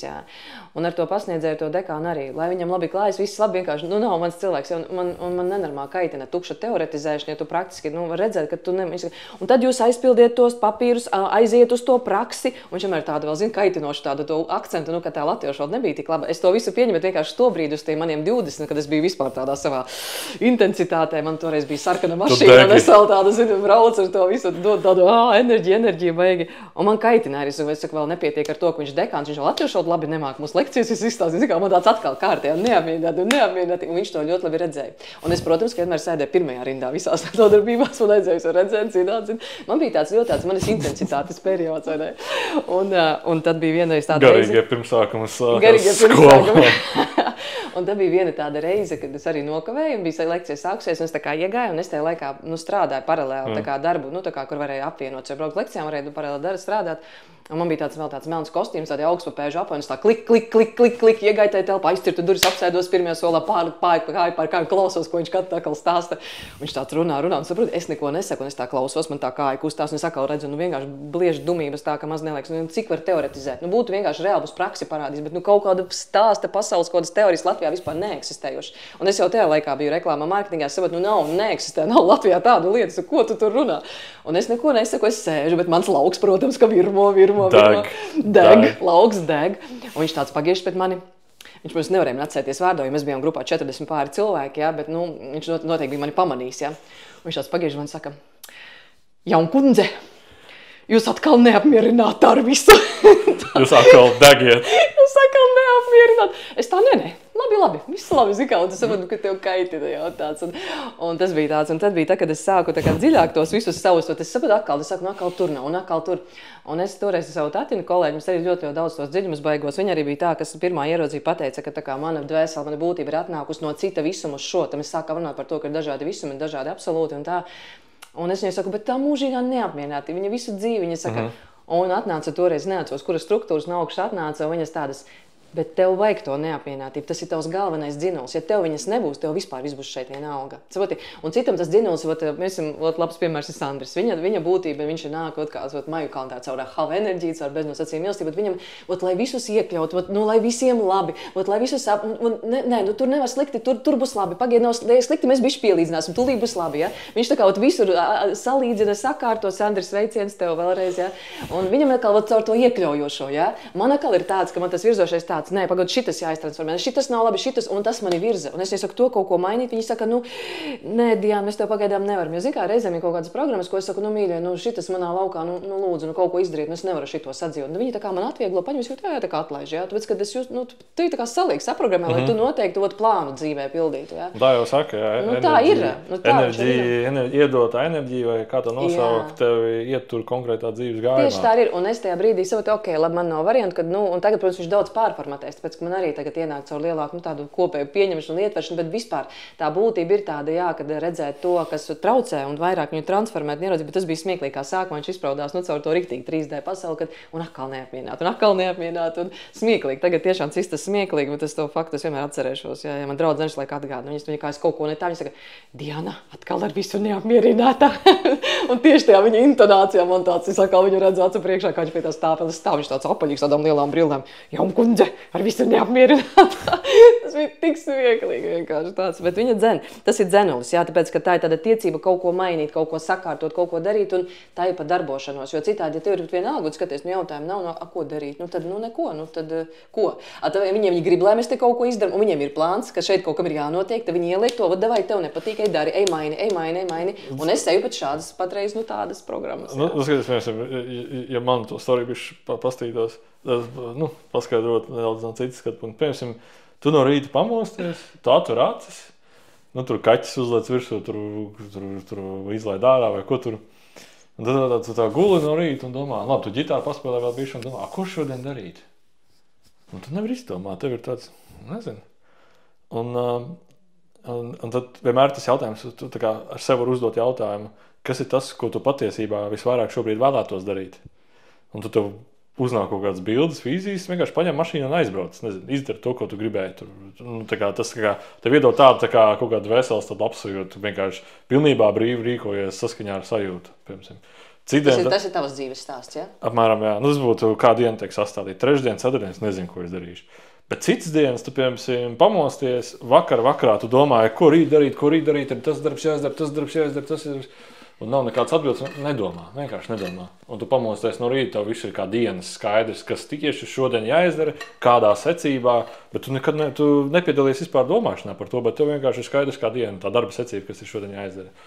Un tad, ir dienas, vai tu pamosties, ir jādara tas, kāpēc, nezinu, vai arī tu vienkārši aizbrauc, kur vējš rāda, vai kur sajūtas, vai kaut kā tā. Un tagad ir otrā ainiņa. No rīta pamostos, 5:00.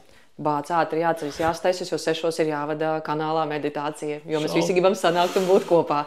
Un tad tu domā ārprāts, bet man jāapspēj vēl saformatēt, tad tas jāsaprot, kā nākamam ceļojumam mēs tur vēl atradīsim biļetes, kā pasākumu atrast telpas. Bērni ir jāģer, tie negrib celties, tie ir jātais uz skolu, viss kaut kas tie nevar paspēt, viens grib, viens negrib, viens putra ēdīs, viens neēdīs, tas nevar atrast zeķes, tam pazuduši zābaki, tad tu skrien ņemies, bāc, nē, šitas gribējās baltmaizi, nē, jāskrien uz Rīmī pakaļ, tāpēc, ka viņš neēdīs rupmaizi, jo viņam vajag baltmaizi, un viss, un citādi bērns neēdis, tu skrien pēc bultmaizi, liec rupmaizi, kā drēbes, meklē zābakus, tā. Tu saproti, 9, viss seans jau sācies, tu jau raksti cilvēkam, viss brīdi, es kavēšu 15:09, tu atnāc, tev 9 sākas seans, jo cilvēkam vajag enerģiju, vajag sadarbību.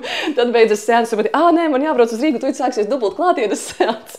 Un tad, nē, 11. jānovada ir maratons, un tad, apmēram tā. Un tad, nē, pagaid, man vēl bija jānoteikti, tur kaut kas es pa brīžam sajūtos enerģētiski pakārusies, jā, uzkārusies, bet es saprotu, ka, jā, un es pa brīžam pārpas, un reizēm liekas, varbūt kaut ko es nepareizi, varbūt kaut kas ir pa daudz, un tad es vēršos pie Tatjanas, principā, jā, man īpaši nav daudz pie kā vērsties, tie cilvēki, kurus tiešām jūt, ka viņi var kanālā man pareizu informāciju iedot, ka man tā kā rezonē, un es saku, viss pareizi, es saku, man tagad tādu un tādu, un arī pa lielam vēl lieli pārbaudījumi pa vidam, kaut kādas tādas sarežģītas dzīves situācijas, ka tiešām tu stāvi, un tev ir vienkārši acis kvadrātā, tev ir challenge, ko darīt, un kā tikt ar šo situāciju galā, un plus vēl savi transformācija procesi, ka man, teiksim, kanāli paplašina, un te man uznāk kaut kādas lēkmes, tad nenormāli galvas sāp, vēl kaut ko, un tad es vienkārši guļu, vispār neko nevaru, un tie darbi vēl 3 reizes vairāk sakrājušies, jā. Un tas viņiem saka, vai var kaut kā, vai kaut kā, viņi saka, atbilstoši tavai jaudai, atbilstoši uzdevumi, tu nāc to visu piedzīvot, davai, kačā. Pati gribēju, un tāpēc arī tas ir tas, ka šobrīd arī maratonā, tas, ko mēs mācāmies, tas, ko kaut kā tas mikrofons skan, tas nekas, ka tie mati te ķerās visu laiku, jā, tas, kad tā dvēsele nāca šādas programmas piedzīvot, un arī tas, ko mēs maratonā mācāmies pieņemt, jā, ok, es varu nemācēt, es varu nezināt, man var nesanākt, man neizdoties, un es atļauju sev, es atļauju pieņemt, kad es drīkstu arī nemācēt, man arī nesanāk. Tā, kad, visu laiku ņem tās limitācijas nosnot, šitas jāizdara, jāspēj šitā, nesanāca tā, sanāca šitā, es atļauju sev kļūdīties, jā, es atļauju sev nepaspēt, bet pa lielam, tur, kur viņi grib, lai dara, tur viņi dod arī daudz jaudas un enerģijas, un es tiešām, man ļoti regulāri cilvēki raksta, man arī daudz raksta individuāli, un viņi saka, es nesaprotu, kā tu vispār to dabūji gatavot. Man tā, ka bija bērni, es sēdēju mājā tikai ar bērniem. Un tā, ka, es saku, es nezinu, kā, es vispār nezinu, kā. Man nav jau kāds notiek, tas vienkārši notiek. Viņš vienkārši nedomāja. Nav tā, ka es nedomāju, bet viņš vienkārši nedomāja, vai vajag, vai nevajag, paspējuši, nepaspējuši. Bet tas arī nav tā, ka es baigajā mieriņā to daru. Tas ir tā, ka man tiešām ir baigais, tā kā jāiespringst, man jāpaspēj, jāizdara, jāizdomā, jāatceras, jāsaformatē, jāsorganizē, viņš ir tāds visu laiku.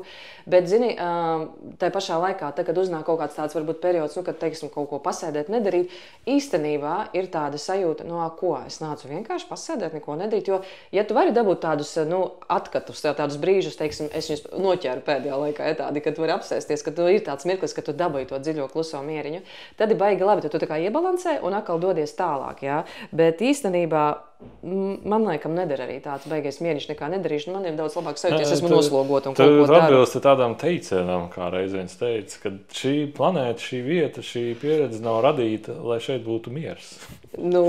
Es aizvien vairāk to saprotu, jā. Un es jo dziļāk to saprotu, jo es laimīgāk jūtos. Jo es saprotu, bet jā, zin kā, visi meklē mieru, bet, miers jau ir centrā kanālā, kad tu tici Dievam, kad viss notiek labākajā veidā, un kad tu nāc piedzīvot visu to, ko nāc piedzīvot. Kad citi karo, citi plēša, citi sacenšas, citi meditē, citi mīl, citi ienīst, milzīga intensitāte, un to jau ļoti daudzas gaismas struktūras teikuši, ka tāda pieredze, kādu var iegūt planētas Zeme, vispār tuvākajā visumā nekur nevar iegūt, un ka te ir tāds vienkārši kokteils, ka te nāk paši jaudīgākie. Kaut kur dzirdēt vārdu. Paši jaudīgākie, ka šeit nāk tie, kas tiešām var, kas grib, kam vajag, bet sliktā ziņa tāda, ka tomēr daudz ienāk saprot, ka nē, ka viņi tomēr lec laukā, ka nebūs īsti, ka baigi, jā, un tāpēc kaut kā arī tām jaunām virdzošām dvēselēm arī sarežģīs tas stāvoklis, jo, viņi saprot, baigi par traku, baigi spiedīgi, jā, un tā, ka, tāpēc mīlam sevi, apsveicam ar to, ka mēs varam, ka mēs daram un ka mums notiek. Līga prasa, vai Matīs tagad arī redz tos pašus eņģeļus, kurus redz Diāna, to, kas telpā notiek. Kā tev, Matīs, tu redzi gaismas struktūru? Es īstenībā gribēju vienu teikumu pielikt klāt, ko tēmas stāstības atbildēšu jautājumu. Kā reiz teica, ka ja čuvakiem prasa par šito, kad cilvēks uzdod jautājumu viņiem. Jā. Un viņi ir abnormālā sajūsmā, ka cilvēks kaut ko tādu vispār spēja izdomāt. Jautājumu? Jā. Un tas abnormālā sajūsmā par to, ka viņš pirms sāk, es gāju pa ielu, un viņiem ir tāds, iet pa ielu, ko tas vispār nozīmē? Un tad viņi tā kā uzbur sev ideju, es eju pa ielu, un viņi ir abnormālā sajūsmā, wow, es nezināju, ka tā var. Nezināju, ka tā var, bet tas ir kaut kas jau nenormāli interesants, kā var iet pa ielu. Un tad vēl, kad man bija doma vai sajūta, vai piecam tur depresija, vai tā, kā var justies depresīvs, tik sajūsmas pilnā pasaulē vienkārši. Un viņi vēl vairāk sajūsmā uzsprāks, jo tas ir kaut kas visam jauns, nedzirdēts, nepieredzēts un kaut kas ļoti interesants. Ja domāju, cik dažādas eksistences formas, jā? Par tiem eņģeļiem visam pārējiem. Ir tā, es jūtu, ka galva sāk riktīgi virmot, un man ir tā, es taču neko negribu vienkārši. Un tad tu iemācies tā kā gan pierubīt, gan atrubīt, un tā. Es nezinu, jābūt kaut kādai Es nezinu, kaut kā tāda motivācija. Pieņemsim, tad, kad būtu tāds moments, rīktīgi man kaut kā nostājies ir tas, ka negribās lieka enerģiju tērēt, tas ir nostājies. Un ja būtu kaut kāds pasākums vai vieta, kur, pierubamies visi, vai izdarām kaut ko punktuāli izējam cauri jautājumiem un atrubamies, un atslēdzamies, tad būtu, tas būtu ļoti fokusēts laiks, kur izmantot to enerģiju. Tā, es nezinu. Man liekas, pārāk loģiski tas palicis darbnīcā strādājot un programmēt, nezinu. Respektīvi, ļoti fokusē to uzmanību izdarot vienu reizi, bet kārtīgi, nevis nedaudz visu laiku grābstīt riņķī kaut ko pat nedaudz. Es nezinu, kaut kā tā. Bet skaisti paklausīties. Kustību, ātrumu, dinamiku, daudz darbi, bet savā harmoniskā plūsmā. Savā, vārds harmoniskais ļoti arī, viņam nevajag likt ierobežojumu. Katram harmonija pa savam Eiva prasa, kur ir laiks sev. Paralēli laiks dzīvo citiem un dzīvo sev. Reku cilvēkam ir visu laiku laiks sev. Nav jau taisnība. Tagad varbūt ziemā bišķi vairāk ir. Jā, ar humoru viss kārtībā. Laiks sev, kaut kad viņš būs, jā. Una tev saka čau, Matīs. Čau, Unā. Jāparāda ar Alfiņu. Kas ir Alfiņš? Mums bija, tas ir tas Alfiņš. Jāgavā, bet viņš bija sen, vairāk gadus atpakaļ. Mēs tur čanojām tos Enriko pasaules, tos smieklīgos jautros. Un kaut kā sajūta aizgāja, bet saruna aizgāja uz to, ka vai var pieslēgt kaut ko no jūsu pasaules vēl kaut kādu citu klāt. Jā, var. Un tad viņi kaut kādu mazu bērnu pieslēdza. Ja mēs esam pieauguši, tāds jaunietis, kas 7-gadīgs, kaut kas tāds 5. Viņš vienkārši ienāca un vienkārši no sajūsmas sāka kliegt. Ne kliegt, smieties, kliegt un nenormālā ekstāzē. Un tu to translēji visu, jā? Jā. Un tad tas bija diezgan īss mirklis, kaut kādas sekundes, varbūt 10, varbūt, es neatceros. Bet es atceros, kad viņš aizgāja prom, vienkārši viss ķermenis bija pilnīgās tirpiņās, tā kā aizstāč. Izblēs bišķi caur kortis, bet saka, tās pieredzes bijuši tik daudz, kad es necenšos viņus tur baigi atcerēties, iegaumēt, bet tādi interesanti piedzīvojumi visu laiku atceros, tā kā sāku viņiem runāt, jā. Un tā bija tāda neēlas, tāds ekstāzes šāviens viens liels, bija tāds, blieziens vai šotiņš, vai nāk tā, kā gribi. Es varu pateikt vēl to, kad man patīk, ko stāstīja. Un kad mēs visi, neviens šeit neesam pamests, atstāts, kaut kādā savā problēmā mēs paši ieraukamies iekšā un mūs visus pilnībā dzird un klausās. Un tas jautājums varbūt mums ir, ko tu izvēlies. Un es zinu, ka visi klausītāji šeit, arī tu, arī es un visi, kas te riņķī, ja tiešām vēlētos kaut kādu garīgāku, augstāku pieredzi, viņiem dzīve uz turieni vedīs uzreiz, un tas varbūt kādam ātrāk var vēlāk notiksies. Man šeit tas grūtākais jautājums, es saprotu, kas ir tas, ko tu patiesībā pats vēlētos. Kur tu iet? Man patīk tas, ka tu stāsti, ka tu ej tur, kur sajūtas tev ved. Man liekas, tas ir viens no visharmoniskākajiem veidiem vispārībā, kā darīt. Vienkārši, kur sajūtas ved, tur arī iet. Jo, labi, otru puses, var arī otru pusi pieminēt, kad mēs cenšamies kaut kur aiziet ar varu, un līdz ar to tur tā kā visu laiku. Un tad nesanāk, tad grūtības, tad ciešanas, kaut kādas tur sāpītas vai traumas vai pārdzīvojumi, bet kaut kādā veidā jāiemācās ļauties dzīvei un kaut kādā veidā arī apzināties, ka mūs visus dzird un redz un vienmēr tā kāds mums ir līdzās, kuram mēs vienmēr varam pačukstēt kaut ko. Zin kā, ir jau labi, bet es kaut ko citu vēlētos vai kaut ko nedaudz savādāk. Un tad vienkārši ļauties dzīvē, lai tā aiziet. Man nāk prātā Sandis Krumkalns un viņa teiciens, visum pārsteidz mani. Patīkami vēlas. Patīkami, jā. Galvenais patīkami, jo nesen bija aizmirsis pateikt patīkami, un tad viņam bija grūti klājies. Sandi, tev sveiciens. Jā. Kā var kaut ko? Jā, daudz zinu. Es iedomājos viņa balsī, kā viņš to saka. Visam pārsteidz mani. Patīkami. Jā, aizmirst piebilst patīkami, jā, tā kā tu esi atradis veidu, kā aplienot harmoniski gan to zemes dzīvi, gan arī to, kad čuvaki tev visu laiku kaut kur foniņā ir. Bet bez tā, man liekas, jau nav iespējams. Nav īsti jautājumi vienkārši. Varētu teikt, jā, varētu teikt, nē, bet nav īsti jautājums. Jā, es varu teikt, es nevienu reizi nedarīju to priekš citiem. Man tas bija priekš sevis, jo es gribēju visu laiku vairāk saprast. Es arī priekš citiem, protams, jā, bet vienmēr es klausījos, ko runā, vienmēr es klausījos, ko atbildēja. Un es vienmēr, ok, tas centies kaut ko saprast no tā visa. Tā kā, varbūt pat nevajadzētu saprast, es nezinu. Bet kas tev vispār virza kaut ko dzīvo, piedzīvot, teiksim, tagad tu biji Marokā, jā? Nē. Pagājušajā gadā tu biji Marokā. Kur tu biji Tuksnesī? Namībija. Namībijā tu biji. Jā. Uz to pusi. Uz to pusi. Āfrika vien ir. Jā. Labi, man jautājums ir. Jā, vienkārši nav jautājumu, nav nekā. Šodien tā, kas tev vispār virza? Teiksim, ko tu izdomāji braukt uz Āfriku priekškam? Kas tev virza? Kādas sajūtas? Kādas vēlmes? Es pateikšu atbildi, jā. Tu nonāc... vispār tas arī no Enrico ir. Man ļoti daudz pielipsis no tiem čuvakiem, viss kaut kas ir. Redzi, tad tas pats vai tie ir tie čuvaki, tad kas tur ir? Nē, tagad bija tā pirmā komunikācija, saprāt, pēc šīs esmu ļoti ilgi ilgojies. Tas man ļoti ilgi pietrūcis. Bet, anyway, tā ideja ir tāda, respektīvi ceļojuma ideja. Tu aizbrauc kaut kur, izslēdz visas navigācijas, visu ārā, tu aizbrauc kaut kur, piemēram, Namībijā vai kaut kur tu nekad neesi bijis. Tu paņem vēl motoroleri, aizbrauc pilnīgi miglā kaut kur, nekur, nezinu, kur tu esi, un tagad apstājies, un kā tas tagad risināsies. Tā, pirmā diena uz salas, es esmu tagad secinu bāka, gan rīzai tukša. Telefonā vēl ir 5%. Tas nozīmē drīz, ka man nebūs arī navigācija. Un es tad atceros, es pat nezinu, kur man jābrauc, es tikai viesnīcas nosaukumu zinu. Es pat nezinu, kuru pilsētu tā bija.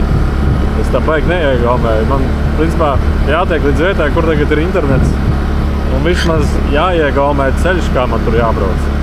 Kroči, jautri. Tad šajās vietās ir tā, uznāk virsū milzīga sajūsma. Un tāds... Apmēram, es gribu redzēt, kā šis tagad atrisināsies. Tāda ar tādu milzīgu aizrautību, kā visam šo te atrisinās. Nevaru sagaidīt. Es par pilnībā nezināmu vietu. Es braucu pa pilnībā nezināmiem ceļiem. Es braucu kaut kur, nezinu kur. Vēl pie tam ir nakts, principā es arī neredzu, kur es braucu. Un jautājums ir tagad tāds, kā lai es nonāku galamērķī? Jāklausa sajūtas. Respektīvi, jāklausās ir sajūtās. Un tā kā to es gan visu laiku daru, līdz ar to ir pilnīgi šķils, ka vienkārši turpini braukt. Es tā kā vaicāju sev, kur man jābrauc. Un tās sajūtas ir tāds, turpini vienkārši braukt. Es tā, ok, labi, tad es vienkārši turpinu braukt.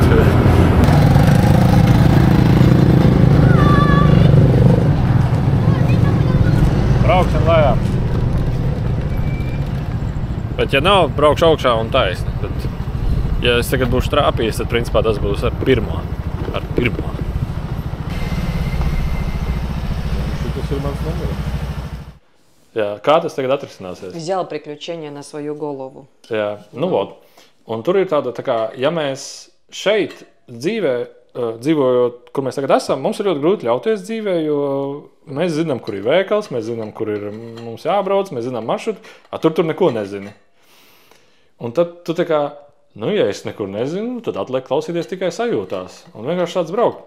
Respektīvi, tā būtu tā ideja, tā kā ceļojums, piedzīvojums, bet es varbūt viņu tādu ļoti agresīvi tagad pastāstīju, bet tā ideja ir tāda, nonākt nezināmā vietā, nezināmos apstākļos un skatīties, kā tas piedzīvojums ir izcinās. Tad tu brauc pēc izaicinājuma vienkārši, ja? Piedzīvojumu. Pēc piedzīvojuma. Jā. Un kaut kādā brīdī pārņem ļoti tādu milzīgu sirsnību. Piemēram, viens stāsts bija.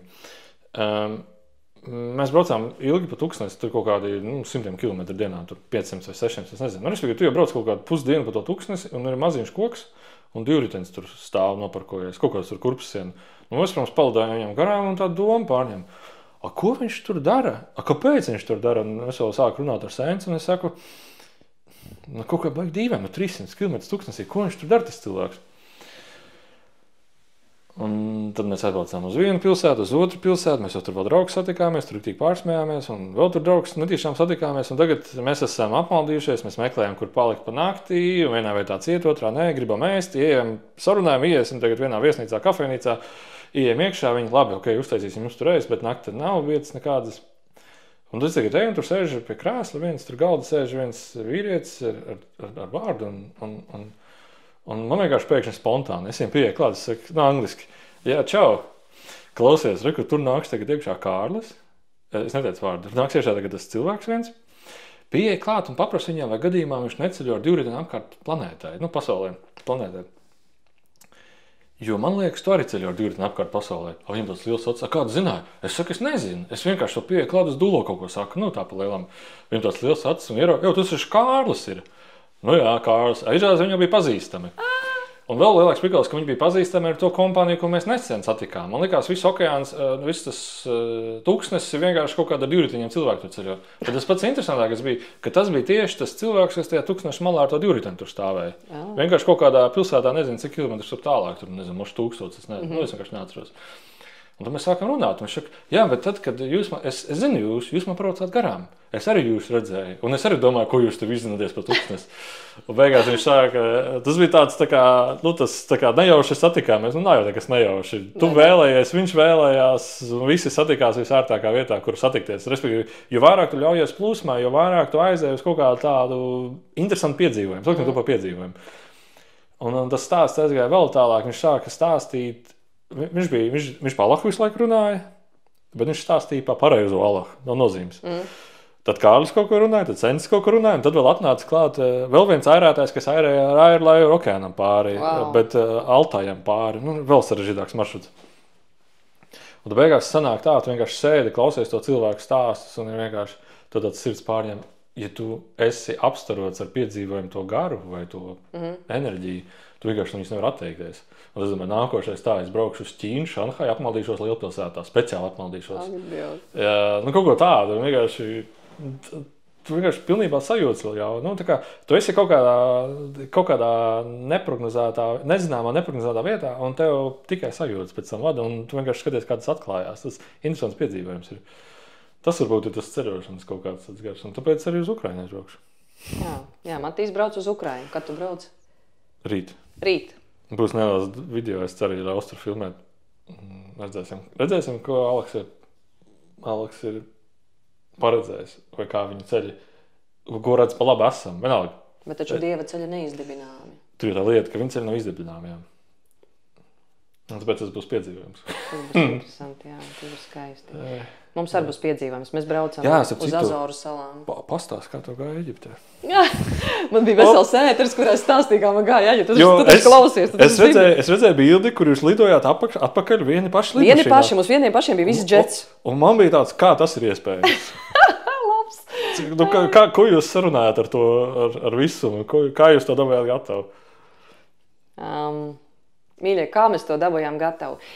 Man rāda, ka man telefonam tūlīt arī beigsies baterija, tā kā mīļie, ja Facebookā pabeidzas tiešraide, tad neņemat ļaunā, viņa automātiski dabīgi pabeigsies. Es kameru pie lādētāja. Jā, tev nav Samsung lādētājs, ko man telefonam iespraust? Man nav līdzi lādētāji. Tā tad nav paredzēts. Mīļie, jā, tad ja Facebooks pabeigsies, tad neko datora man ir lādētājs uz YouTube. Jā. Lūk, un Ēģipte, jā. Kā sakrāli ceļojumi, tie ļoti... Manā gadījumā ļoti īpaši gaismas uzdevumi, un tas, kā viņi man Eivare, kur raksta, lai pastāst spilgtākos, neticamākos gadījumus no savas pieredzes mīļāka Dievs, kaut es spētu atcerēties. Bet labi, ja kaut kas paredzēts, lūdzu atsūtiet man atmiņā to failu. Bet kā sākās ceļojumi, sākās ar Glastonberiju, jo es agrāk braukāju uz Glastonberiju, no sākuma mēs braucām Reņģeļu skolu, un tā zemes sirds, tu esi bijis Glastonberijā? Nesam izglābts zemes sirdī. Tur ļoti skaisti. Es īstenībā vairāk pa Āziju tieši esmu braukājis. Viņš Anglijā, jā. Un patreiz tā man mīļākā vieta uz zemes. Un vienbrīd sanāca tā, ka man tā kā biežāk sanāca tur pat 2 reizes gadā vai kā citreiz. Un es to tā kā sadraudzējos. Tur tie daži veikliņi, tām tantītēm, tām pārdevējiem, visu. Un es saku, es jūs atceros. Es saku, nopietni. Kaut kā man tas viss tās sarunas, es tur vienmēr kaut ko prasu stāstīt, ka es par to vietu tik sajūsmā, ka man jau tur iebraucot vien, man lauks jau vienkārši 10 kāršojas, jā. Bet tā vieta vispār ļoti īpaši vibrē ar katra cilvēka lauku. Un es ar to tantīti toreiz runāju, tā veiklā, es kaut tāds baigas sirsnīgās kundzītes. Un es viņai saku, es tur pirkšu to un to, tur kaut kāds tos sakrāvus priekšmets, kaut ko tur. Un viņa saka, jūs te ar grupām braucat? Es tā saku, nē, es viena pati. Un es tā, man bija tāds sastīgums tāds, un viņa tā uz mani skatās, es tā uz viņas tā, zin kā angliski, jo taking here groups, es tā, no, un tā atbild tāda, not yet. Un tāds pilnīgi, kāpēc es tā sāku, kāpēc citus neaicinu līdz, kāpēc nebraucu ar grupām? Man nebija vispār tā doma kaut ko veidot, organizēt, un tā saukšņas to visu saslēdza, kad es domāju, ka Dievs, esmu sajūsmā par šo vietu, un sākās viss ar to, kad es piedāvāju meitenēm braukt man kopā uz Glāstenberi, un sākumā tie braucieni pēc kārtas visu laiku bija tikai uz Glāstenberi, ar vienu grupu, ar otru, ar trešo, un tā mēs tur skaisto sakrālu vietu, jo tur ir Tora kalna zemes sirds, Arcāņģeļa Mihaila centrs, un tas tāda skaista vieta, un ar to tas viss sākās, bet pa lielam pēc tam tie visi braucieni informatējās, pārstrukturizējās, kā gaismas struktūra ļoti lieli uzdevumi, jo mēs ļoti daudz darām šajās zemes lielajās spēka vietās. Mēs arī aizbraucam, gluži tik kā tu, mēs nevaram atļauties nekur ir nepazaudēties, bet mums arī tā kā aizbraucam. Un cilvēki zina, ka es neko nezinu, kur mēs iesim, ko mēs darīsim. Tā kā mēs no rīta pieceļos, es redzu, kuras vietas man rāda. Es saku, šodien mūsu grupai paredzēts iet tajās vietās. Mēs veiksim tādas aktivizācijas, tādas enerģijas mēs pacelsim, to mēs transformēsim, to mēs no zemes tīrīsim, to mēs ieaktivizēsim. Un tas ir tas pats skaistākais, ka to nevar zināt. Un man reizēm cilvēki arī pa brīžam raksta, kāda tev pasākuma programma? Es saku, es tev uzreiz varu pateikt, ka tev ar mani nav ceļojumā jābrauc. Tas, ka tu man vispār prasa programmas, nozīmē, ka tu nesajūti, ko es daru, ka tev nav pie manis. Tāpēc, ka pie manis visi, kas piesakas arī, kas prasa, es saku, braukšu tur, man atnāk 30. Es braucu. Cilvēki pat neprasa. Viņi neprasa, cik jāmaksā, viņi neprasa, cik mēs izlidojam. Apmēram, kurš mēnesis, saku, aprīlis, braucam. Visi saprot, ka viņi zina, ka ir lieli procesi, un tas ir tas dvēseles impulss, un tas ir ļoti, ļoti īpaši. Un šis Ēģiptes brauciens, viņš vispār mega īpaši saucies, tāpēc, ka, es uz Ēģipti nekad neesmu gribējis braukt, es tur nekad neesmu bijusi atvaļinājumā. Man liekas, ka visi ir bijuši Hurgadā, visi bijuši Šarmelšā, es vienīgā neesmu bijusi, vienīgā. Jā, visi tur brauc atvaļinājumos, jā. Kaut kā agrāk tā bija iegājies. Pirms tu turpini, un vai vēlreiz tu braukši uz Hurgadu? Protams. Okay, turpinam. Daudz vēl braukšu. Jā, braukšu. Visi, kas grib, droši rakstiet man privāti, piesakieties, kad saformēsies grupa, tad brauksim. Varbūt septembrī, varbūt oktobrī, nezinu. Vecām mašīnās braucam. Varbūt jūnijā, nezinu, mīļie, kas grib braukt uz Ēģipti, droši rakstiet. Jā, patreiz mēs ar Sandri kopā vadam šos sakrāls braucienus, jo saprotu, ka vienam vienkārši to nepavilkt, nesaformatēt. Es jau biju pirms tam jau bišķi uzkārusies, un tagad forši.